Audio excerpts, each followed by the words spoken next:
Many of the rescue squad personnel are volunteers.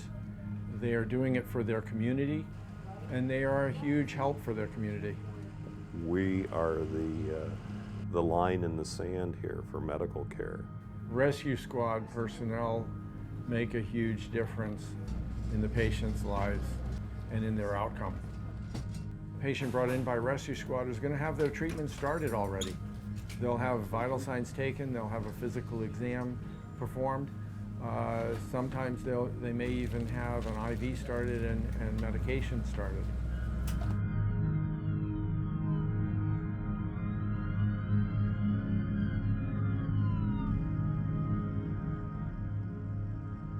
With my crew, there's 3 of us. There's an EMT, a driver, and then me, I'm a senior member. Somebody comes in off the street, fills out an application, and they're 18 years old and plus it's a senior. So they come in as a senior, work with a crew, and we train them the emergency medical technician course. CPR's a must. The next step up from an EMT is the paramedic program, which is great. It's almost a college degree. I got my CPR training, which was something different that I didn't know how to do. And it's just the levels of training and the new things they teach me that I didn't know before. So I was in my area and I said, well, I can drive an ambulance, I can go help. So I come over and filled out the application and told them I just wanted to be a driver. Then I just went up through the ranks. I just like it, helping the people and being there to help them. I enjoy doing what I do, and I've learned a lot. You always take away something. You take the medical knowledge, you take away with you, but also you learn how to get along with other people, how to cooperate in a stressful situation. You learn how to think on your feet. You learn how to coordinate multiple activities at any given time. What hooked me was the sense of being needed. It's always very satisfying to know that you've actually made a difference in someone's life and in someone's medical outcome. But it's also very gratifying to me personally in the sense of growth and knowledge and that kind of thing. And it's taken me in a direction that I never planned on doing. And it's been a bit of a surprise journey for me. And every call is different. It's interesting. We just get all kinds of calls. Some of them are pretty silly, some of them are pretty serious.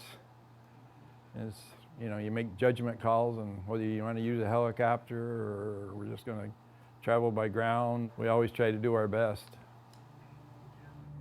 Without the rescue squad, patients who are critically ill would have no way to get to the hospital and wouldn't have their treatment started until they were here. Oftentimes that would be later than what is desired to get a good outcome. Tilt the head back, open the airway, give a few rescue breaths, revive the child. Child lives. But 2 minutes later, 3 minutes later, it may have been a whole different story.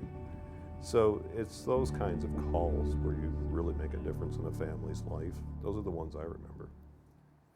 Well, you get a lot back from it, from helping somebody out.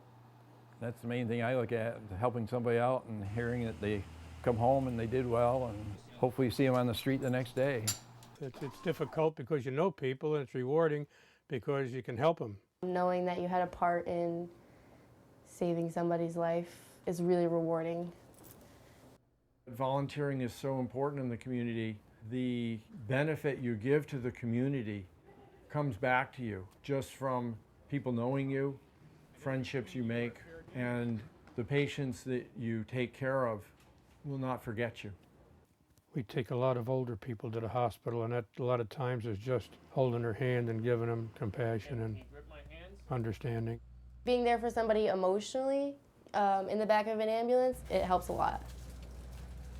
If we don't have enough rescue squad personnel, I would be concerned that some patients are not going to get care because they can't get here. Up on my hands? Well, all I can say is it could be you out there injured or in need of an ambulance, and it'd be nice if you could volunteer to help other people.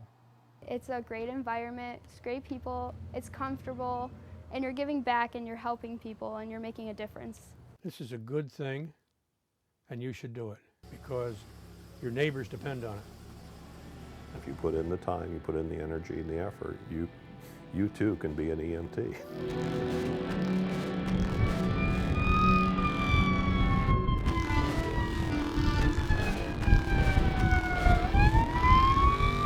We're shorthanded all around. We just need some more volunteers.